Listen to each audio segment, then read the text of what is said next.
Hey y'all. Welcome to another episode of Melanin Mayhem with me, your favorite country girl, Renee Davis. If this is your first time kicking it with us Mayhem style, welcome. Whoever put you up on this pod, make sure you get them a really nice Christmas gift because they just really hooked you up. And if you are a card-carrying member of the Mayhem Squad, what's up, cousin? How your mama now? Today I got a treat for y'all. Sometimes I'll go down a rabbit hole and I'll run across a story that seems interesting, right? And I'll just add the name to my ever-growing list of melanated baddies that I want to tell y'all about. That list getting long as fuck, y'all. I'm telling you, I got mayhem for days, darling. But then there are other times that I run across a story that I just have to stop right then and there and write about it. Today's stories got me like that. And I said stories. You heard right. I think I'm going to do Halloween backwards this year. This week I'm going to give you a little piece of a treat. Because y'all know I got plenty of tricks to pull out my motherfucking bag.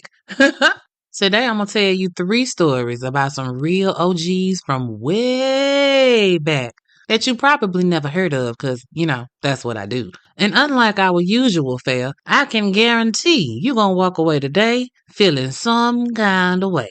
And that's all right. It's our history, the good and the bad. And breathing new life into some real shit that happened way back, in my opinion, is a good thing. We need to remember how shit really was for our people just a few generations back.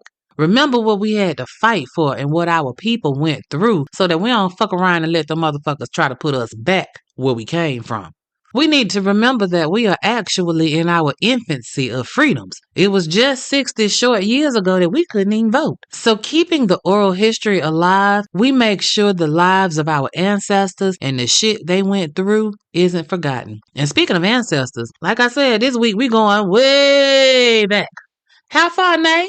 To the 1800s, bitch. We talking antique mayhem. To the first time a black female was executed in the states of Texas and Kentucky. And now to clarify here, they were executed legally through a bullshit legal system that was run by white men or whatever, but they were legally sentenced to die in a court of law of the white government. Now, I have to make that distinction because we know melanated people were getting killed left, right, and sideways by the white people, period, full stop. Now that we got that out the way, let's get into some mayhem. Like I said, I got 3 stories for you this episode. So first up in front of the congregation is a melanated mommy that took matters into her own hands according to the law and damn near decapitated her colonizer. Let me introduce you to our first melanin mayhem maker this week, Miss Jane Elkins. Now Jane was born the year 1800 and Jane was a bad mamma jumbo. How I know? Because I was actually able to read about her and what the fuck went down. We have mayhem makers that are born in modern times and I can't find shit on them. But I can reach way back to slavery and come out with some tea. It's crazy that I was able to find some historical background information about Jane, who at the time was a slave. And y'all know record keeping was some bullshit back then. But since our mayhem maker is special because she did some historical shit, somebody actually sat down and wrote her name and published it in a newspaper to talk about the shit she did. Now, because I don't know the month and the date, she probably didn't know the month and the day either. I found out, like I said, that she was born around 1800. The first time her name came up on a piece of paper, which is where she made history the first time, as the first documented enslaved person that was purchased in Dallas County, Texas. Yep. Ain't that some bullshit? Our girl's name was written on a goddamn bill of sale. Yeah, I know. Work with me now. I got something that's gonna make you feel a little bit better and then a whole lot worse. So let's just press on and get through this shit. Jane was sold by one colonizer named Edward Wellburn to another colonizer named John Young. And at the time, they estimated that Jane was about 44 years old when she was bought and paid for on March 17th, 1844 for a whopping $400. Now, I ain't gonna lie. I had a little moment when I saw that number because I was like, $400? What the fuck? But I'm thinking today's money, right? So then I started doing some math. And in today's money, that $400 would be the equivalent of $16,816.04. Okay, Jane. That was good coin spent. I'm just saying, y'all, if a bitch gotta be sold, can she at least be worth some good coin? I mean, hell, it's a whole lot of free and reduced price transactions going on these days. I'm just saying, Jane wasn't no $40 chick. Now, at 40, Jane done seen some shit. She a full-grown woman that has lived with slavery and all the bullshit that came along with that shit. And I would think that after a while, a motherfucker just get tired of being sold off to different colonizers and having to learn how they like they shit and maybe they ain't shit and you were in a better situation where you just left and I don't know. But what I do know is 40-something-year-old Jane was sold again to yet another colonizer named John and his wife, America Elkins. Now Jane is pushing 50 longing now.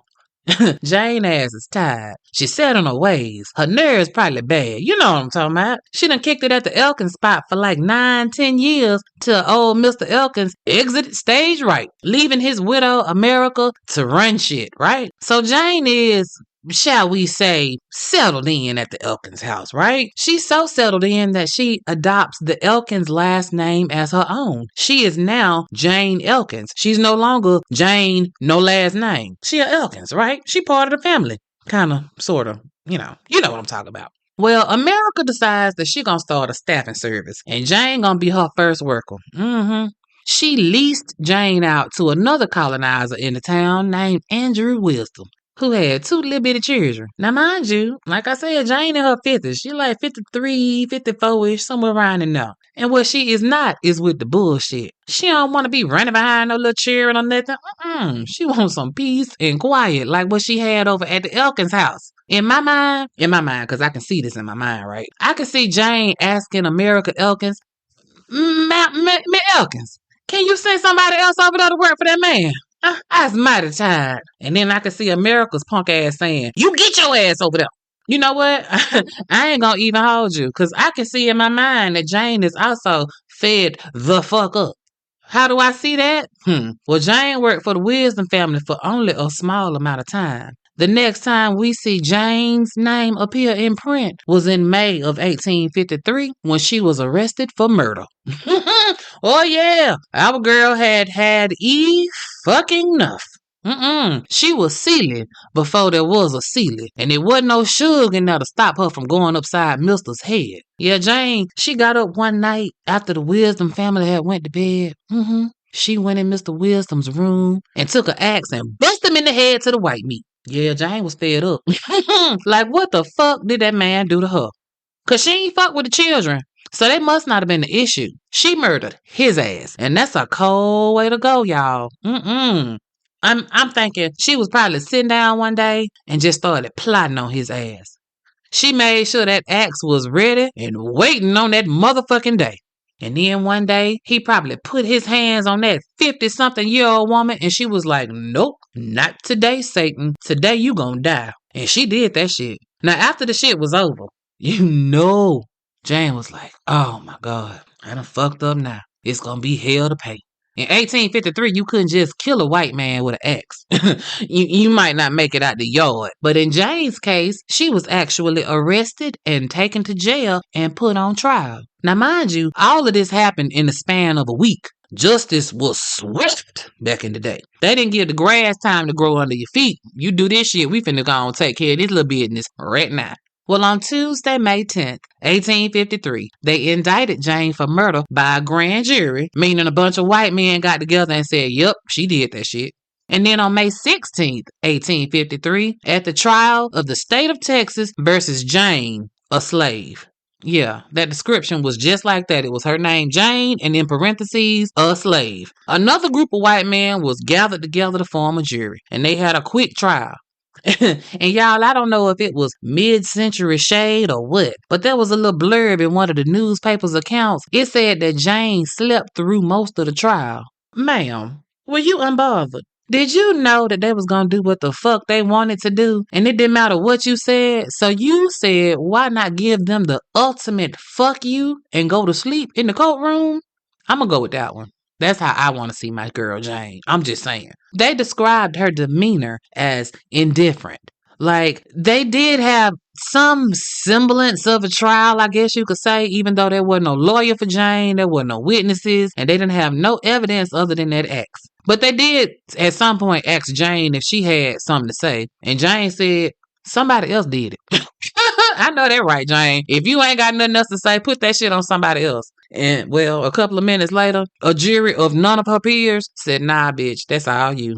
Guilty. It's so crazy that we don't know shit about Jane's life, but I was able to find out all about her death. So the next motherfucking day, May 17th, 1853, Jane was sentenced by Judge John H. Reagan. I wonder if he the great grandpappy or that old president we used to have, Reagan. Who knows? Could be. Anyway, Judge Reagan sentenced her to death by hanging. The death decree said, we're going to keep your ass in this jail from today, the 17th of May, until the 27th of May. And on May 27th, 1853, sometime between 11 a.m. and 3 p.m., we're going to go ahead and get down with the business at hand. Like, sheesh. Can you be a little bit more specific? Like, damn, 11 to 3, that's a big ass gap. Narrow that shit down a little bit. They asked Jane, did she have anything to say? And she didn't. She was just, at this point, like, what would be the point? Air is a precious commodity for the next 10 days. Ain't no need in wasting no breath where don't no breath need to be wasted. I'm with you, Jane. And for the next 10 days, Jane got prepared to meet her maker. Cause bet your ass, on May 27th, they did indeed hang Jane right outside the courthouse. And in doing so, they made Jane the first woman, the first black woman to be legally hanged in the state of Texas.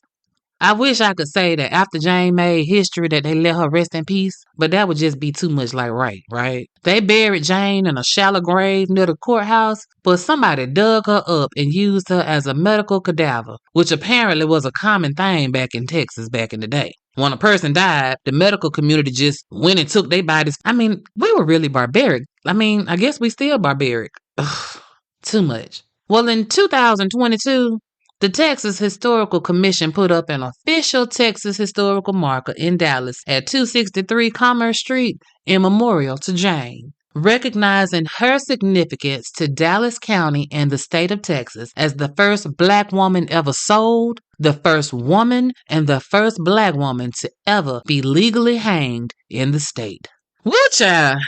Again, knowing where we came from. Y'all didn't know shit about Jane, but she was a bad bitch. She went in there and went upside her colonizer's head and was like, not today, Satan. We ain't finna do this shit no more. Kudos to you, Jane. Now, second up to bat in our Melanin Mayhem mamacitas making history is another bad girl that set historical records for her crime. This next one gonna make you go, for real. Like, there will be feelings. It's gonna piss you off, but just remember there's nothing we can do about it now except keep the history alive, remember her name, and thank God for how far we have come. So we're gonna leave Texas, and now we heading to Kentucky. Allow me to introduce you to our next mayhem maker, Susan Eliza. Susan Eliza was a 12-year-old girl. Yes, I said 12, so you know this about to be some bullshit. But come on, we're gonna get through this. Knowing that she was 12 when all this shit went down, we can calculate that she was born sometime in 1855. In 1867, little Eliza was what they called a nursemaid by this family, the Graves family. And no, she wasn't no RN at 12. She was basically a babysitter, right? Her job was to watch 3-year-old Walter Graves. And y'all know, back in the day, our jobs consisted of making the lives of the envelopians easier. Cooking and cleaning and raising their children and keeping the fields producing. And, you know, all the shit that made the world work was our job, but we ain't getting no credit for the shit. Well, according to the streets, Eliza had only been on the job for about a month. And then one day, in August of 1867, Eliza was doing her work looking after little Walter. Eliza said she ain't have no beef with her employees. They treated her all right, and the little boy was chill, so the job wasn't no stress to her, right? She had only been working for their family for about a month when the fuckery happened. According to Eliza, there was a bitch named Lucy that was bound and determined to fuck up Eliza's world. See, Lucy was a washerwoman. She was there to wash and hang the clothes out and shit for the family. But Lucy also had a reputation as a bitch that didn't play. And they said that she had killed 2 or 3 of her own children. One of them she smothered and the other 2 had accidents where they ended up falling on their head. Ugh. So Lucy is not the one to be fucking with because you might end up dead, right? Well, according to Eliza, she had given little Walter a piece of candy. Ain't nothing wrong with that. Babies love candy, right? Well, that goddamn Lucy felt some kind of way about Walter getting anything. Lucy was on some fuck them kids type of time. She told Eliza that she should have gave that candy to Lucy's children because Walter's pale ass can get candy anytime. And you know, Eliza, She don't want no smoke. She trying to smooth the situation over because Lucy is older and bigger than her. And like I said, she don't want no smoke with Lucy. So she tried to focus on Walter and his little baby sister. You know, she just, hey, Walter, oh, you're so sweet, Walter. Go give your little sister a kiss, Walter. And she, thinking she gonna refocus Lucy's attention. It didn't. Lucy wanted her children to have that candy. And then Eliza fucked around and gave Walter another piece of candy. And Lucy goes the fuck off. Like she was indignant that Eliza was giving this white child something that her black children should have had. Eliza still trying to focus on Walter, telling him he a sweet boy and shit. And Lucy say some slick shit like, yeah, he gonna be real sweet before the night over with. So Eliza's spidey senses kind of kicked in and she was like, fuck you mean, Lucy? And Lucy was like, mind your business, bitch. And off Lucy goes. So Eliza don't think no more about it. And she finished playing with Walter. So a little later, she got Walter in the wagon and she pulling him around the yard and shit. Nothing wrong, just doing her job, right? Well, here come Lucy. And Lucy tell Eliza to go get some hay out of the loft. Now going to do this is going to take Eliza away from Walter. And she going to be gone for a little minute, right? Now Lucy washed the clothes. What the fuck she need with some hay? But it didn't matter to Eliza. Doing this little errand for Lucy might keep her on Lucy's good side. So she go get the hay. And she could see Mrs. Graves in the house doing some shit in the kitchen and Eliza skipping around to go get some hay. Lucy looked like she grabbed up some buckets to go get some water. She put the buckets down by the well and then she grabbed Walter up out his goddamn wagon. This low down bitch tell Walter to say goodbye to mama and goodbye to papa. Well, Eliza seeing all this and she like, Lucy, why you making him say bye?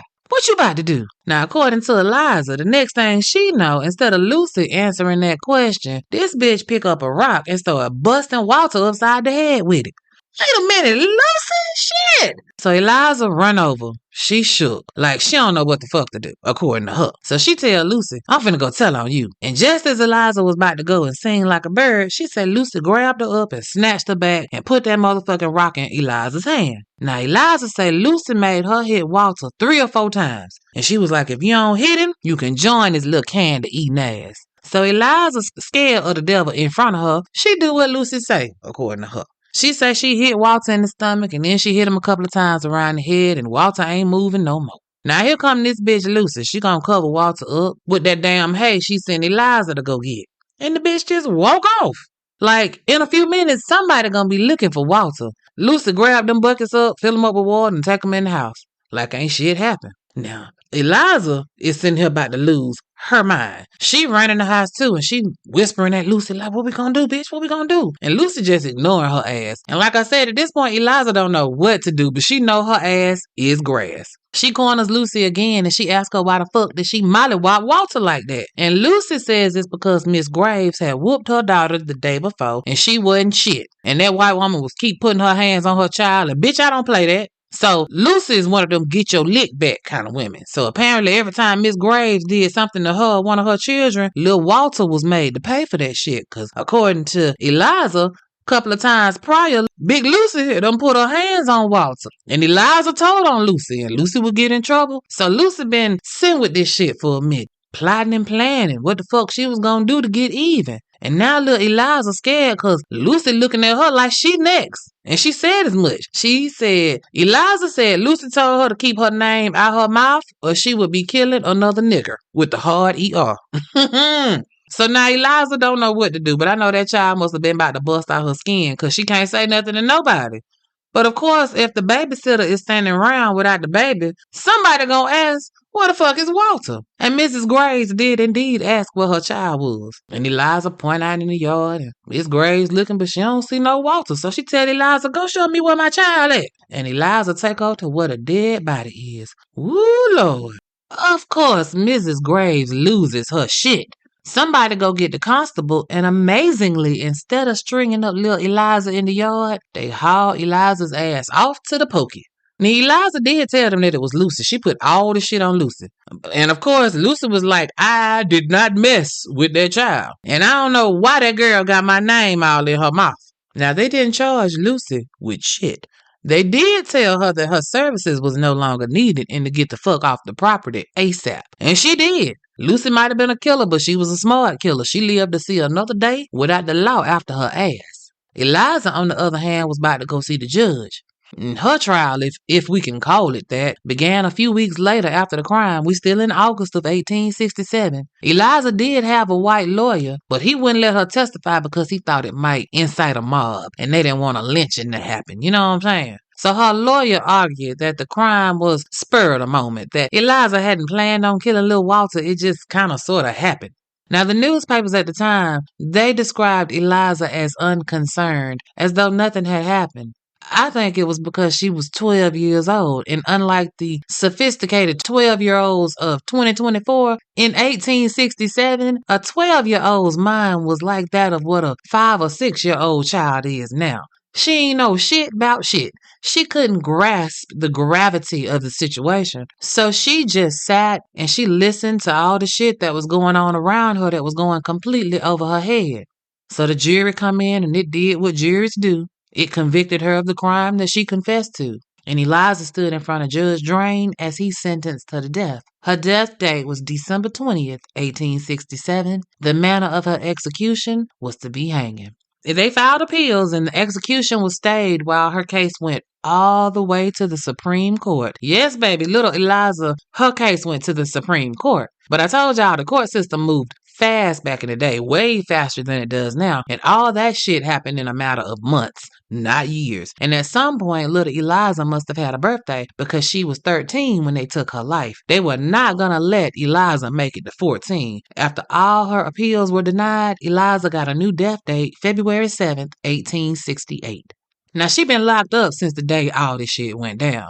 This child been on death row with no idea of what it really meant. All she knew was that at her young age, while not knowing when she was born, she knew exactly when she was gonna die. And people visited her in jail, mostly clergy. Y'all know black folks will religion your ass to death. I can't imagine how they prayed and how many Bible verses were thrown at Eliza. And it must have been a lot because when a white reporter came and asked her if she wanted a preacher to pray with her when she was about to be killed, she said yeah, but she wanted a white preacher because she couldn't understand what that old black man had said when he came to see her. Ooh, child. The shade, little Eliza, the shade. Y'all know children will cut you deep with the shit that come out their mouth. I'm willing to bet that black preacher was madder than a motherfucker that Eliza did not want him with her during her last moments. Cause you know he had a whole sermon prepared to usher her to the upper room. She also said that she lied about Lucy and was sorry for it. What? I'm gonna have to chew on that one for a little bit. Because maybe she didn't want Lucy to catch no smoke after she was gone, you know? Or maybe she didn't want to run into Lucy on the other side and have Lucy still feel some kind of way. So Eliza expressed that she was sorry for killing little Walter and hoped that God would forgive her and let her come into heaven. Oh, Lord, that touched my soul. I am positive that the angels were waiting on the other side for her, just welcoming her in. Eliza was getting right with the Lord, so even in her youth, she understood wasn't no coming back after the law had had its way with her. Susan Eliza was executed by hanging February 7th, 1868 at 2 p.m. in Henry County, Kentucky.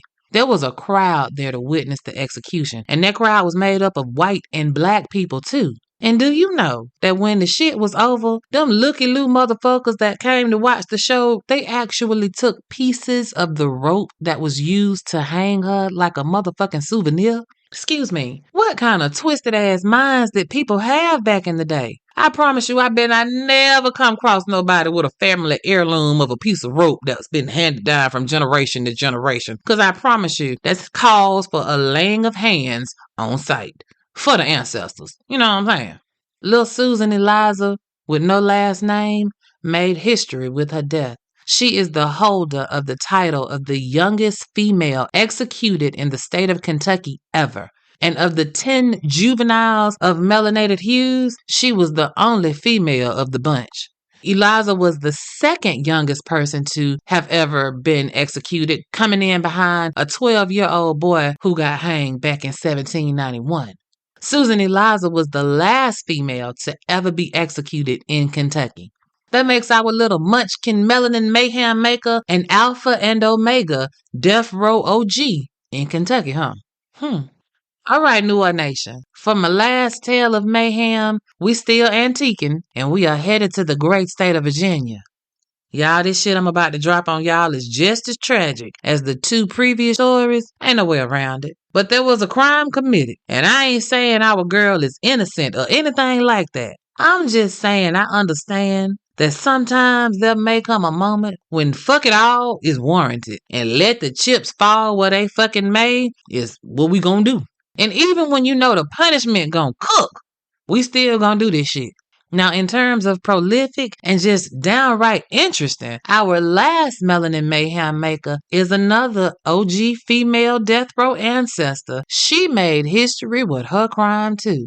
You see, she had a lot of firsts as well. And without further ado, bringing to the stage Miss Virginia Christian. Virginia Christian was born August 15th, 1895 in Hampton City, Virginia, to parents Henry and Charlotte Christian. Everybody called her Virgie. Her little family was a regular, black, intact family in Virginia at the beginning of the 20th century. Virginia was what they called a washerwoman, kind of like Lucy. She would wash up behind white folks. She worked a few different families, helping to contribute to her own family's expenses, because Virginia's mama was paralyzed, and so she couldn't do no work. She had been paralyzed for like 3 years. So Virginia did what she had to do. Like I said, she would pick up jobs and work for some people regularly. Well, there was this one woman in particular that she would pick up for, Miss Ida Belote. Oh, Ida was a piece of work. Virgie didn't like working for her and only did it when it was absolutely necessary, because she didn't want to lose her shit on this white woman who was a OG Karen. But hey, it's 1912 and money is tight, so she suck it up and she deal with Ida's bullshit. Now, what had happened was a little situation that went as far left as fucking possible. You see, Ida, according to her own children, she would misplace shit all the time. And every time she couldn't find something, somebody stole it. And guess who the fuck that somebody was? The washerwoman, aka the maid. And in this case, Virgie. That shit would always come up, and Ida's punk ass wasn't the type to take ownership for her mistake. Oh no. That bitch would double down like this bitch was probably Marjorie Taylor Greene's great-great-great-great-great-great-great-grandmammy. She give off that kind of energy, right? Foul mouth, bad temper, bad attitude, just ugh. Well, one day, Ida said that her best black skirt was gone, and Virgie had that bitch, and she wanted it back, or she wanted Virgie to cough up $5. Now, church, $5 in 1912 was a lot of money. Virgie ain't got it like that, but she agreed to give her girl $5, but she keeps saying that she ain't fuck with the skirt. So on March 18th, 1912, the day the motherfucking money was supposed to be paid, Virgie tried to duck out on the shit. But Ida's forgetful ass sent word that bitch better have my money or it's gonna be trouble, like Dollar Bill on Players Club. Shout out to the forever funny Bernie Mac. Virginia goes over and try to see if her and Ida can talk things out. That's what I think, because what else could it be? She didn't have the money. She knew this white woman could blow up her whole spot if she tried to duck her, and Virginia didn't want that smoke at her mom and dad's house. So in my opinion, she was trying for the diplomatic route. Well, apparently old Ida wasn't trying to hear none of that shit. Ida's ass was going the fuck off. I told y'all she was known to have old slick ass mouth. And in my mind, she got to talking that 1912 privileged white woman bullshit. Probably got to thinking around some niggas with the hard ER. Nigger. And I can see Virginia trying to keep that shit together. I mean, y'all, she's 17, and that's that age. I don't care what century you live in. At 17, you stay ready, and your emotions can get the better of you before you know it. But Virgie can't just throw hands like she Glorilla or something. This a white woman. It's 1912. She gotta keep a cool head. But make no mistake, sister girl is heated. I commend Virgie for her restraint up to this point. I really do. But see, this is when the shit went left as fuck. And like I said, I ain't saying she right. I'm just saying I understand. I don't know if y'all are familiar with this term, cuspidor or spittoon. That's a fancy 1912 word for spit jaw. And I don't know if y'all have ever had the pleasure of being around somebody that needs to use a spit jar or a spit can or whatever they call it. But it's quite nasty and it stink. It's a container full of motherfucking spit. spit jars back in the day was fancy. It wasn't a Campbell soup can or a Sprite bottle. No, it was a crockery. You know what I'm saying? Something, it might even been porcelain. Something that today we would call a knick-knack. Cute it may be, it's still nasty because it's full of spit, and it may be an accumulation of days worth of spitting.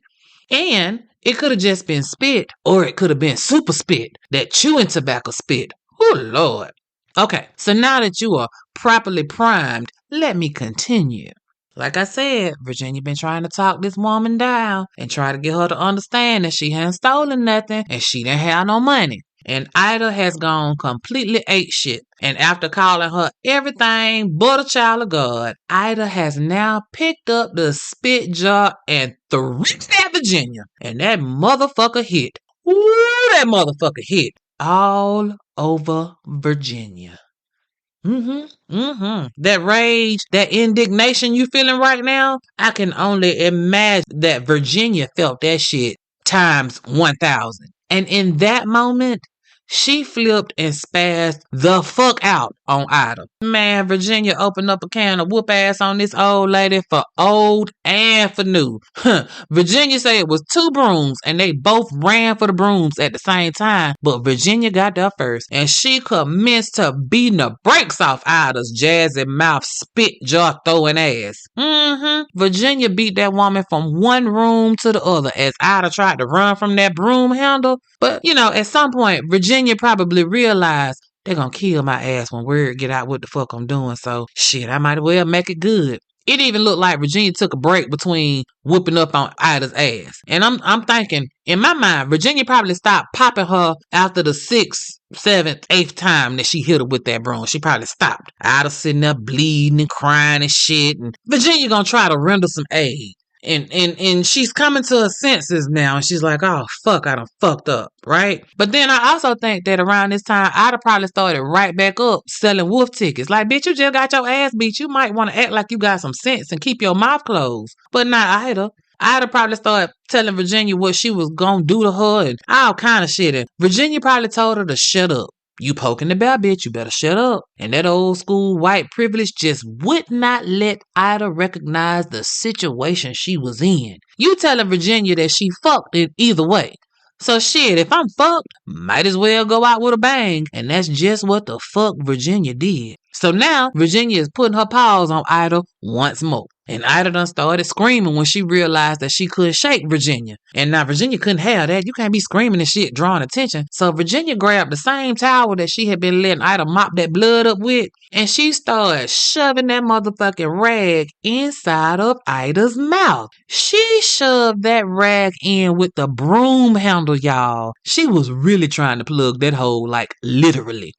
Man, she shoved that rag so hard in that woman's mouth that it wasn't just only the rag, it was also some of Ida's hair being shoved down her goddamn throat. Because Virginia needed quiet, and she needed to think what her next move was going to be.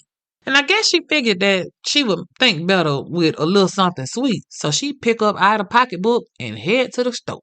It's right up the block. And she go to the store and she buy 10 cents worth of candy with a dollar bill straight out of Ida's bag. And then she go back to Ida's house. Now, mind you, people are speaking to Virginia. People are seeing Virginia. She get back to Ida's house and she kick it there for about an hour. And then she dip because the kids gonna be coming home from school soon. She leaves Ida's body laid out on the floor, bleeding. And if not dead, Ida was definitely on the last step of the staircase to the upper room. Like this bitch had her hand on the doorknob. She is right there. Coming in, Jesus. Well, Virginia goes home. And right after, Ida's youngest daughter, she come home from school. She walk in, she drop her shit, she call out for her mama. Her mama don't say nothing, so shit, she go outside and start playing. Just like little children do. But a little while later, the oldest daughter come home, and when she walk in the door, she feel like some shit ain't right, cause she can tell something is wrong. She seeing little splatters of blood here and there, and shit looking in a disarray, and she like, oh hell no. And she leave out the house, and she go up the block a little bit and find some grown men and ask them to go back to her house and check on her mama because something is wrong. So the grown men, they go in and they find Ida. Now somebody got to go get the constable. And they asking around because it's a crowd now outside of Ida's house. This is big news. And everybody telling the constable that he need to go talk to Ida's washerwoman. Everybody seeing her at Ida's house today. Because I told you, as Virginia was walking, people are seeing her. People are talking to her. So, the constable, he rolls around to Virginia's house. And to her credit, she immediately plays dumb. Like, she don't know why the constable is at her house. Her first question was, did somebody say I stole something? Ma'am, come on now. And the constable hit her with like 2-3 questions, and then Virginia folded like a goddamn card table, honey. She went on ahead and come clean. She said that her and Ida had a few words, and shit got a little heated, but, they'll be cool in the morning. And the constable like, no, you won't. So he gets a search warrant. He looking around at Virginia's house, and he finds some bloody clothing under her bed and in the kitchen. And the shoes that Virginia got on got blood on them. So they immediately arrest her and take her to jail. And when she get to jail and they do the strip search, they find Ida's change purse tied around her waist. God damn it, Virgin, you ain't trying to get rid of shit. Like, ma'am, this is not how you criminal if you're gonna be out here criminaling, man. This is not how they do it. They charged Virginia with first-degree murder, and she was tried and convicted on April 9th, 1912. Virginia's trial took all of an hour from all rise to the defense rest, and a whole 30 minutes for the jury of none of her peers to convict her of that murder. She was given an execution date of June 14th, 1912. Now, her lawyers filed a motion or two, and June 14th came and went, and Virginia's still yet holding on, Jesus. But baby, this is 1912. Not today, where a motherfucker can sit on death row for 20 years and counting. Oh no. Virginia might have missed that first date, but bet your ass the envelopians will not be denied a killing. Oh no. They gave her August 2nd as her next death date. And so her family, they're visiting her every day because in a minute, they're going to be moving her to the state penitentiary where they do the executions. They still trying to fight and try to get her a stay of execution. They're doing everything that they can. They are petitioning the governor for clemency, and they granted her a little stay, another stay on August 2nd. But that day came and went. But then they said, you know what? No more stays. August 16th, that's your day. Virginia's mother, she wrote a letter to the governor, a shot in the dark trying to save her baby. Oh, y'all, I'm going to put the letter on social media. Oh, it broke my heart. The letter said, "My dear Mr. Governor, please forgive me for bowing low to write you a few lines. I am the mother of Virginia Christian. I've been paralyzed for more than 3 years, and I could not look after Jenny as I wants to. I know she done an awful wicked thing, and she killed Miss Belote, and I hear the people at the penitentiary wants to kill her. But I is praying night and day on my knees to God that he will soften your heart, so she may spend the rest of her days in prison. They say this whole thing is in your hands, and I know, Governor, if you will only save my child, who is just a little over 16 years old, God will bless you forever. If I was able to come see you, I would explain things to you better, but I can't do nothing but pray to God and ask him to help you sympathize with me and my trouble. I am your humble servant, Charlotte Christian." Oh, my Lord. I can feel the love and the pain all through that country.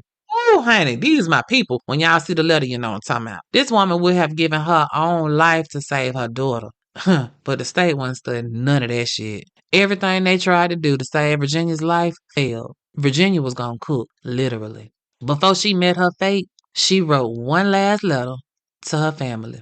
And she says, "I know I'm getting no more than I deserve. I am prepared to answer for my sins, and I believe the Lord has forgiven me. I feel that Mrs. Belote might not have been a Christian, and I blame no one for my situation. I hope to meet Miss Belote in heaven. I thank all who have worked on my behalf." Fuck that bitch. Nah, Virginia, we ain't going out like that. I know you were trying to save your life, but fuck that bitch. That bitch spit on you 1,000 times. Fuck that hoe. She got what she deserved. I'm sorry. I told y'all, I ain't wrapped too tight. The morning of her execution, August 16th, 1912, Virginia was up at 6 a.m. They fed her a good breakfast, and they say she took her time eating it. Shit, I would have too. This gonna be the last time I get some eggs and bacon. You better believe I'm finna keep sweat this shit and make it last forever.